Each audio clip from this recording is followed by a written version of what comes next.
নমস্কার, আমি জ্যোতিষী শ্রী শেখর চক্রবর্তী। আজ 21শে এপ্রিল খুব ভালো আর একটা পাওয়ারফুল দিন। এই 21শে এপ্রিলের থেকে অনেক রাশির ভালো সময় যেতে শুরু হবে।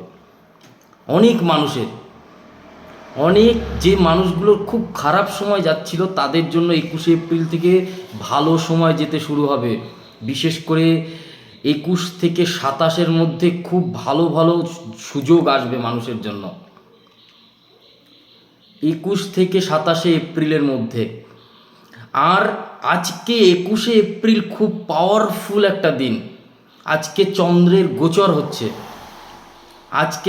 গোচর হচ্ছে। যদি আপনারা পারেন এই দিনে, আজকে রাত্রি 9:09 নিজের বাড়ির ছাদে হোক, রাস্তায় হোক, বা নিজের বাড়ির সামনে যে কোনো জায়গায় এন্ট্রেন্সে দাঁড়িয়ে হোক, আকাশের দিকে তাকিয়ে যে কোনো একটা উইশ চান, যে কোনো একটা উইশ মাঙ্গুন। নিজের বাড়ির অবশ্যই কিন্তু ফলবে। এটা কোনো কি কথা বলছি না, কিন্তু দারুণ বলছি, আপনারা মিলিয়ে দেখবেন। খুব ভালো একটা কথা বলছি। প্রত্যেকটা মানুষ, ছোট থেকে বড়, প্রত্যেককে নিজের বাড়ির ছাদে হোক, আজকে রাত্রি 9:09 আকাশে, যেমন আকাশ থেকে তারা খসে পড়লে তখন আমরা যদি কিছু চাই সেটা যেমন ফলে আমাদের জন্য, তেমন আজকে কিন্তু একটা ভালো চন্দ্রের গোচরে খুব ভালো কিছু হচ্ছে।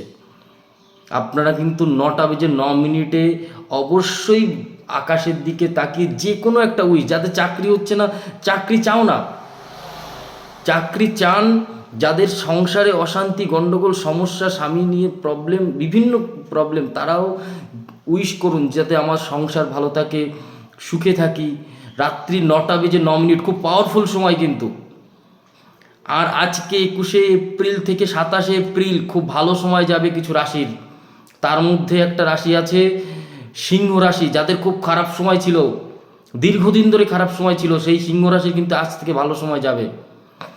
যে সিংহ রাশির খুব খারাপ সময় ছিল, নতুন কাজের অপরচুনিটি আসবে, বিভিন্ন রকম অশান্তি গণ্ডগোল মিটে যাবে, গুপ্ত শত্রু কিছু ক্ষতি করতে পারবে না। ভালো একটা সময়, নতুন জমি জায়গা সেটেল হওয়ার যোগ পাচ্ছি সিংহ রাশির ক্ষেত্রে। যারা বিদেশ যাত্রা নিয়ে প্রবলেম ছিল তাদের বিদেশ যাত্রার সুফল হবে সিংহ রাশির জাতকদের। তারপরে কি আছে মেষ রাশি। মেষ রাশির লোকের তো খুব শনি 7.5 চলছে, কিন্তু তবুও 21শে এপ্রিল থেকে খুব ভালো সময়, 27শে এপ্রিলের মধ্যে। এর মধ্যে ভালো ভালো কিছু কর্ম হবে। পারিবারিক অশান্তি, ভাই বোনের সাথে অশান্তি, বিভিন্ন রকম মানে ঝামেলা, সেগুলো থেকে মুক্তি পাবেন কিন্তু মেষ রাশির লোকেরা। 21 থেকে 27-এর মধ্যে ভালো অপরচুনিটি, কর্মেরও যোগ আসবে। তৃতীয়ত মিথুন রাশি। মিথুন রাশির মানুষদের, যারা ব্যবসাদার মানুষ আছে তাদের জন্য ভালো যাবে। যারা বিজনেসম্যান, বিজনেস করে, সেই ধরনের মানুষদের কিন্তু ভালো যাবে মিথুন রাশির লোকদেরকে।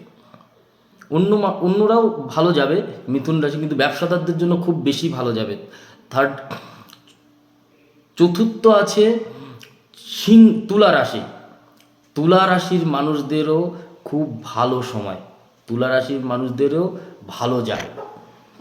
একটুখানি 21 থেকে 27 এপ্রিল মধ্যে যদি কোনো কাজের যোগাযোগ থাকে, একটুখানি চেষ্টা করুন, দেখুন সেটা সাকসেস হয়ে যাবে। পঞ্চমত মকর রাশি। মকর রাশির মানুষদের তো পুরো বছরটাই ভালো, দীর্ঘ 2.5 বছর গোল্ডেন সময় মকর রাশির মানুষদের জন্য। মিলিয়ে দেখবেন 21শে এপ্রিল থেকে তো 27শে এপ্রিলের কথা বলছি, এর মধ্যে তো ভালো যাবেই, কিন্তু মকর রাশির মানুষদের কিন্তু পুরো গোল্ডেন সময়। মকর রাশির মানুষদের আবার গুপ্ত শত্রুতে ক্ষতি করার সময়, এটাও একটু মাথায় রাখবে। কিন্তু শত্রু দমন হয়ে যাবে, কিচ্ছু করতে পারবে না। যদি কোনো কর্মের সাথে যুক্ত থাকেন, কর্ম ছাড়বেন না, সেই কর্মই সফলতা আপনাকে দেবে। বিশেষত মকর রাশির ক্ষেত্রে বলছি। প্রত্যেকটা রাশির সবাইকেই বলবো, প্রত্যেকটা মানুষকেই বলবো, আজকে এই 5টা রাশির খুব ভালো সময় যাবে 21 থেকে 27 এপ্রিলের মধ্যে। কিন্তু প্রত্যেকটা রাশির সম্বন্ধে বলছি, আজকে রাত্রি 9:09 অবশ্যই পৃথিবীর দিকে তাকিয়ে, মানে নিজের বাইরে বেরিয়ে আকাশের দিকে তাকিয়ে যে কোনো একটা উইশ চেয়ে দেখুন, অবশ্যই ভালো হবে। নমস্কার, জয় মা কালী, জয় বাবা লোকনাথ।